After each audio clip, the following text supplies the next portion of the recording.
So, good afternoon, everyone. My name is Patrick Seals, and I represent the Richmond Department of Children and Youth.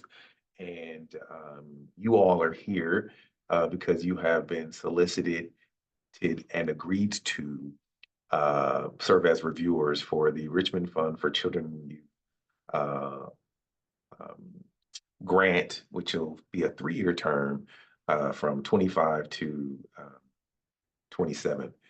Or 28, technically fiscal year 28. I do want to acknowledge that I do have some colleagues on the call. Guadalupe Morales, Associate Management Analyst, Caitlin Burnham, Associate Management Analyst, as well as Abdul Black, Community Services Technician. And they were all quite instrumental in facilitating initial review and threshold of all the applicants. So what we're going to do is we're going to kind of provide a little overview of kind of the core need areas and the applications received. We'll go over how to score and rank, and we'll do some next steps and questions. And if there are any questions at any point, please go ahead and unmute yourself because I don't have access to the chat as far as being able to check it. But I will ask Lupe, and if you're unable to unmute yourself and you still have questions, go ahead and put those in the chat, and I'll be asking that my colleagues are making sure that they're monitoring that, and we'll jump in as necessary and kind of speak up. So the Richmond Fund for Children and Youth, just as some background, was a voter-led measure that was established in June 5th of 2018. It was measures E and K, and it ultimately became Article 15 of the Charter. And it did three primary things. One, it established the Department of Children and Youth. It outlined the formation of an oversight board, which is technically known as the fund, of 15 members, and it established the fund, the literal fund, which are dollars, where it had a calculation by which a percentage of the general fund, the city's general fund revenues, are then transferred into the department to support Richmond young folks. The department or the grants that we provide support young people from birth to age 24, and they all have to be Richmond residents. The organizations that apply don't have to be Richmond based, but they do need to be Richmond serving. We are required within Article 15 of the Charter, formerly Measures E and K, to conduct a needs assessment and strategic investment plan every 3 years. And so in our initial years, we conducted a needs assessment. We just completed one earlier this year rather. And out of that came 5 core needs: mental health and behavioral health, physical health and wellness, learning needs, community safety and belonging, and connective support services. So based on what young people said and what parents and caregivers said through focus groups and key stakeholder interviews and surveys and community forums, we met with over 400 Richmond residents regarding how they feel about the services and assets and needs and gaps. And this is what they shared with us. I do want to highlight that the 5 core need areas, out of the 5 core need areas 1 through 4 are the only areas that will be funded. That 5th core need area, connective supportive services, is not a funded category.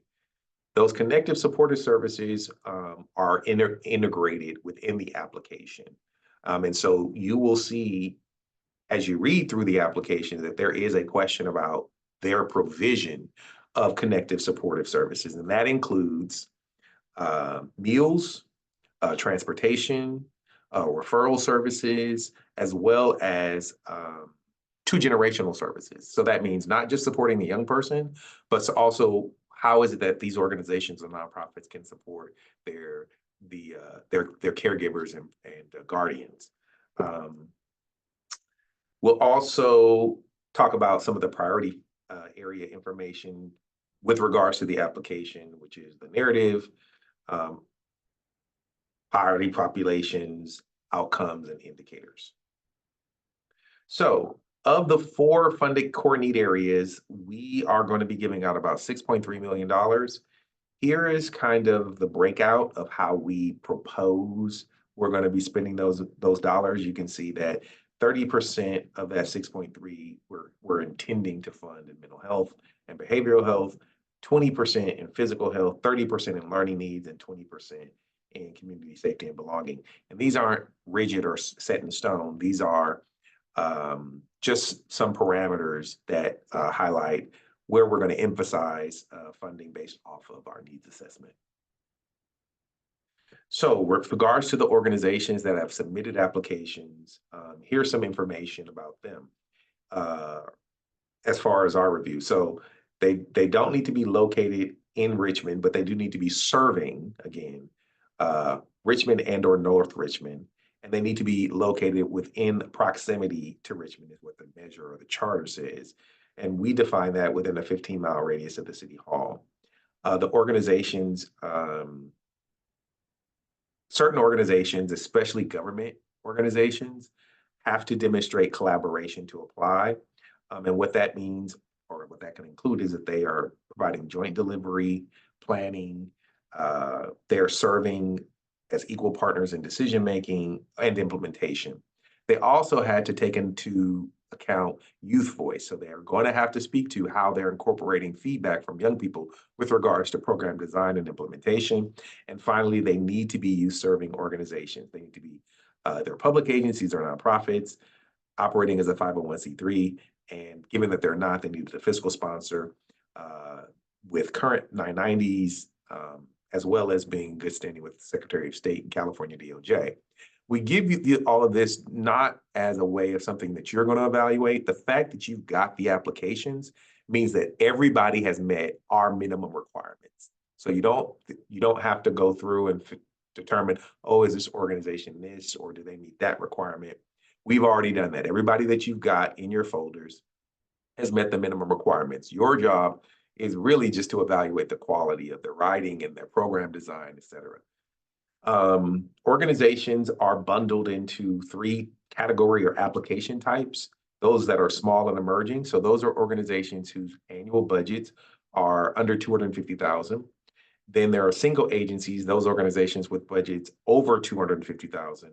And then there are organizations who are collaborating. That means if you're applying as a collaborative applicant, that you are literally going to split dollars if you are given an award, right? It's not that just you're helping each other or your partners to be technically a collaborative applicant. Those organizations have to be splitting the dollars that they're awarded. You can see here what the minimum and maximum grant request amounts are for each of those categories. The maximum for a small and emerging is 100,000. The maximum for a single agency is 200, and the maximum for a collaborative is 3. They all have to have a maximum indirect rate of 20%. So that means that if they're given an award, only 20% of that award can go to indirect cost, and there's a minimum match. This is, again, nothing that you have to be responsible for. They will have to do fundraising and raise at least 15% of their award during the lifetime of their grant. So here's a little data about who are the applicants. So we received 92 applications, and the number of applications by type, you can see here that about 13% were small and emerging, 30% were collaborative, and 50% were single agencies. If we break that out based off of the core need areas, 40% were learning needs, about 20% were mental health and behavioral health and physical health and wellness, and then the following was safety, community, and belonging. You all have until November 15th to complete your scores. There are most of you have applications in total of between 15 and 20.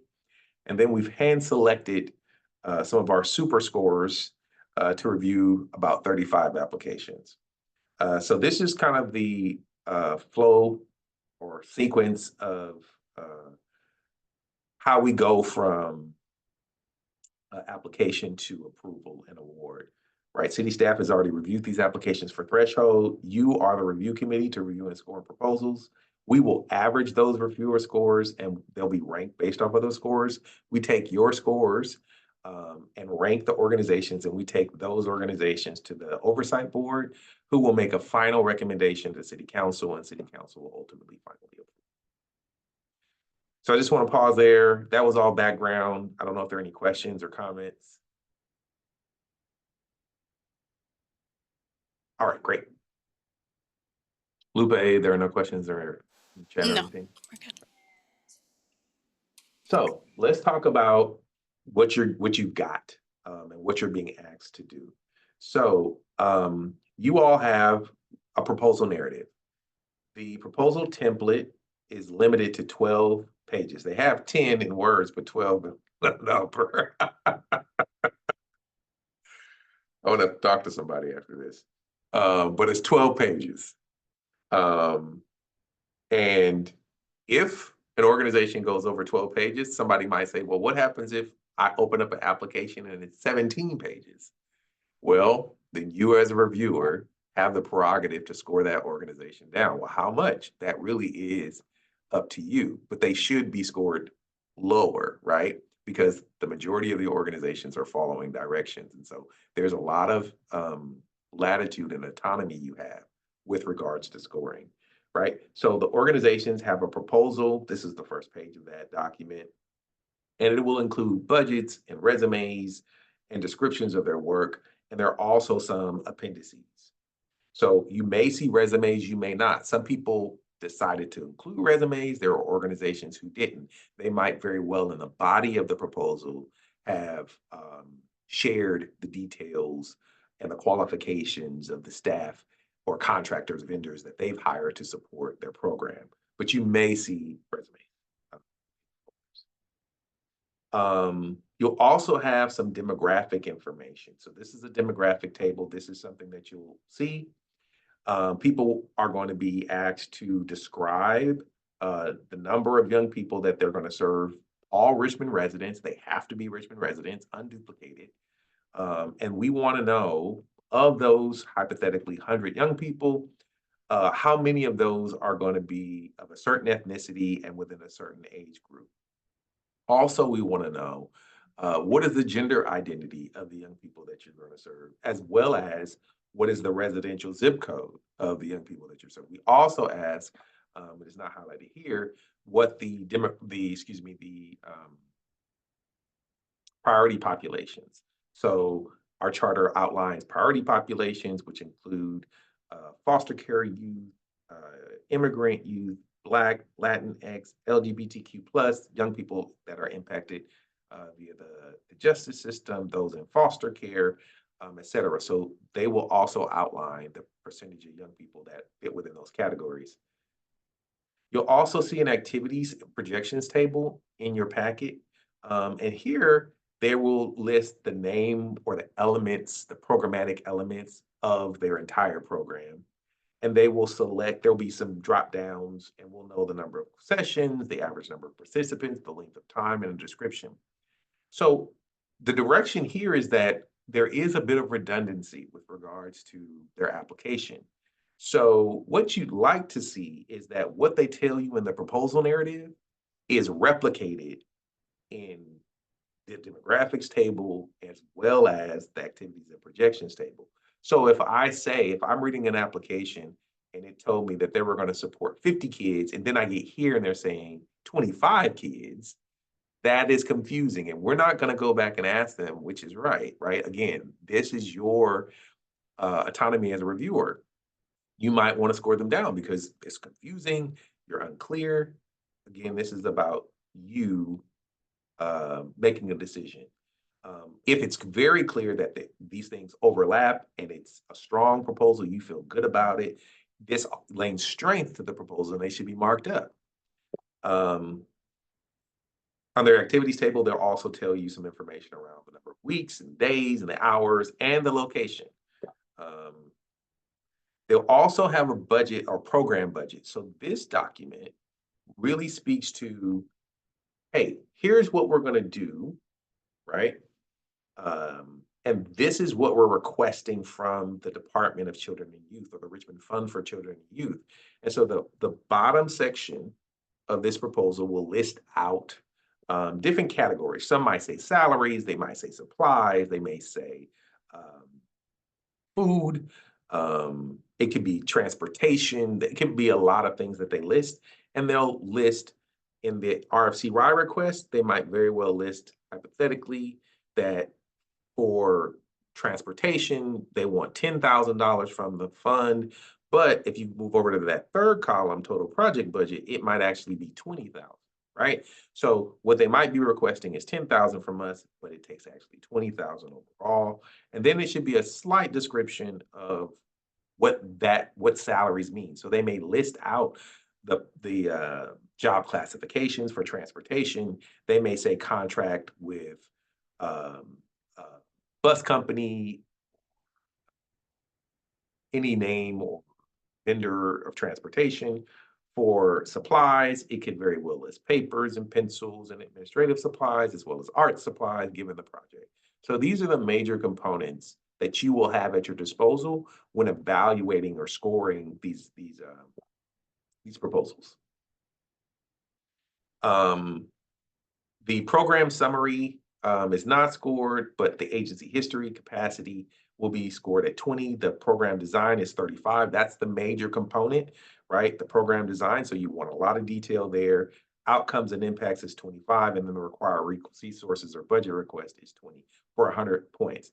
Organizations that are Richmond based will receive an extra 5 points. You don't have to worry about providing that, but we do want to let you know that organizations that are Richmond based do receive priority based off of our ordinance. So we are going to be using what is a Likert scale. So you'll be scoring each section from 1 to 5, and I will show you here in a minute what that looks like. So we're using a Likert scale, and so here is why you would give someone a 0 or a 5. So if you're going to give someone a 0, that means that the information is completely not there. There was no attempt at answering the question. Maybe the question is blank, or it was missed. You'll score someone a 1, right? That if the response is unacceptable. So maybe they gave a response, but it is inadequate in all ways, in that there were words there, but they don't at all address the question. You'll give somebody 2 if maybe they attempted to, but it still doesn't meet what you feel are the basic expectations of a response for service in this particular area. You'll give somebody a 3, right, if it meets the minimum level of a response, basic requirements, right? But that's it, right?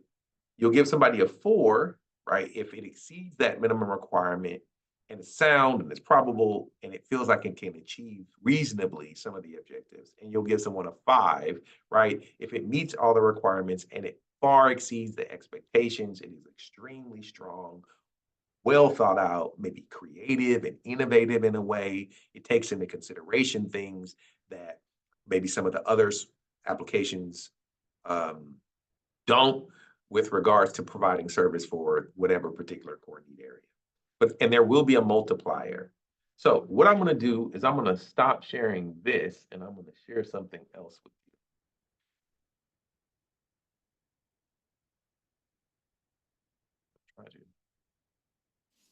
In the meanwhile, I did want to note, you did write an email. When you are reviewing the budget, make sure you go based on what's on the actual budget template form. As for the final number versus the application, we did have to go back and tell a few folks to adjust it, just for minor reasons. But I would say for the final score, base it on the one that's on the template. Thank you, Lupe, for that. And just as context for what Lupe shared, when organizations submitted their applications, we reviewed them, and if there were problems in their application documents, we reached out to them and gave them an opportunity to fix it. So it wasn't just a summarily yes or no. We gave people kind of a grace period, about 3 or 4 days, and said, hey, your program budget is not attached, or this is missing, or this isn't clear, or where is this document? And people had the opportunity to submit because we want as many folks to get to the reviewers as possible. And we didn't want to reject people off of a technicality. Now, ultimately, we did. And so, although we received 92 applications, there were only 80 applications that actually made it through what we call threshold. And so, that is what has been divided up amongst the 4 core need areas. So, I'm going to share my screen right now and show you what your score sheet is going to look like. So, I'm going to use Yana as an example. I don't know if Yana's on the call. Yana, are you on this call? Yes, I am. Hello. She? Yeah, she's there. Oh, okay, great. I think her mic cut off a bit. Oh, okay, no worries. So I'm going to use Yana's folder. So all of you should have received a Google Drive folder, and I'm in Yana's folder here. And this is what you'll see. Now, you'll see a score sheet. You'll see the scoring rubric, and you'll see a reviewer conflict of disclosure. Now, what all of you need to do before Friday, if you will, or immediately, is we need this document back. Because when you open this document, right? Oh, this is the, did I click the scoring rubric? Hold on. Mhm.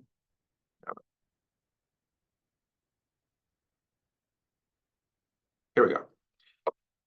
This lets us know, right, that there are no conflicts of interest. And so what we did is we listed all the organizations that are moving forward. And you need to tell us, hey, do I have a conflict, right? Is there affiliation or relationship that I have, right, with anybody from any of the organizations? Because if you do, we need to know that. And we'll ask that you recuse yourself. That means you won't score that application, right? So we need everyone, if you do nothing else before Friday or today, please, if you all could complete that and then reply or send that email to us with this document signed by you. So that's that. So once we get into the score sheet, right, this is what you'll see. So the organizations will be listed here in alpha order, their applicant type, right? This is just all information for you. How much they requested, and then you're going to read their proposal, which is in a folder that you should have received as well. So you're going to find, hypothetically, the Richmond Steelers application. They're asking for $80,000. You're going to review. So what you'll do is there's a drop down here in your score sheet, and you'll select the number based off of that Likert scale. Here, we have some notes, right? And what those are our recommendations for what the answer should speak to, right? Their professional background, their qualifications, right? So that when you're reading and you'll be like, how should I be evaluating this org? You just go here or here, right? And it'll kind of tell you. So let's say based off of section 1, you want to give the organization a 3 because maybe 4. It supersedes the minimum, but doesn't really exceed. So I'm going to give a 4. So they actually get a 16. So there's a multiplier here. Please don't get creative and start messing with my document, my spreadsheet. I hope everybody heard me. Do not try to change my spreadsheet. Now, what you can do, right, is you could get fancy and go hypothetically. You could go, and some people do, you could go, it's not quite it's a little higher than a 4, but maybe I want to give them a 4.6. Now you could do that, right? So there's this gradient, right? This continuum, right? So if you want to get fancy, you can. You don't have to. You could just give them a 4, but if for some reason you want to give them more. Now, if you're going to give somebody, in my opinion, a 0 between a 2, you need to tell me why. So here's the opportunity to give feedback, right? So if I give somebody a 1, I can't leave this comment blank. I need to tell them. If I give somebody a 5, I could probably leave this blank because I'm going to say, you got everything right. But if I'm going to give somebody a 0, a 1, or a 2, I really want feedback. I want feedback on all of them. right? But if you're going to give somebody a low score, you need to tell me why. So it could be like, response was lacking and felt like the org needs more support. Support around outreach, right? This thing is going to wrap. So you saw how I kind of extended. Don't get scared. This document is set up to work the way we want it to. It's going to wrap. So let's say I go 3. I'm putting in notes. Always put in notes as much as you can, because folks who don't get grants are going to say, why did they score me that way? Right? And we want to tell them, hey, people said that your numbers were wrong, or it felt kind of high, or you lacked information, right? So there's a multiplier. You're going to use that Likert scale. We have a multiplier effect that gets you the total, and then it totals here. So this organization got 60 points, and here we want to know whether you want full funding or no funding. Those are really your options. You can put here for partial, but I just want to let you know we're not going to do partial funding. But you could give notes, right? I really, really recommend this organization get funding, because young people are clearly needing of this service. So I might put no funding, right? Because we scored them low. All right. So that is it. It gets no more complicated than that. If there are issues in your folders or files, shoot us an email, and we will work to correct it. But that really is the sum of it. Let me just make sure I'm not missing something. Here we go. So what we did here, right, is the same thing that are in these notes, right?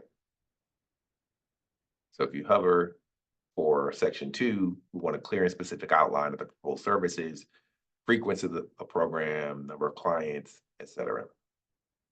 So I'm going to flip through those quickly. Here's your timeline. You all got these on the 17th, I believe, and you have until November 15th. We plan to go to the oversight board on the 19th, go to council in December, enter contracts in December, and then hopefully be available to disperse funds. Hopefully be able to disperse funds at the beginning of January. So that is our walkthrough of this. I don't know if there are any questions or comments. Is there something that maybe you want us to review again, or something that's not clear, or a scenario that you'd like to run by us? And even if you haven't thought of it, you can always reach out to us.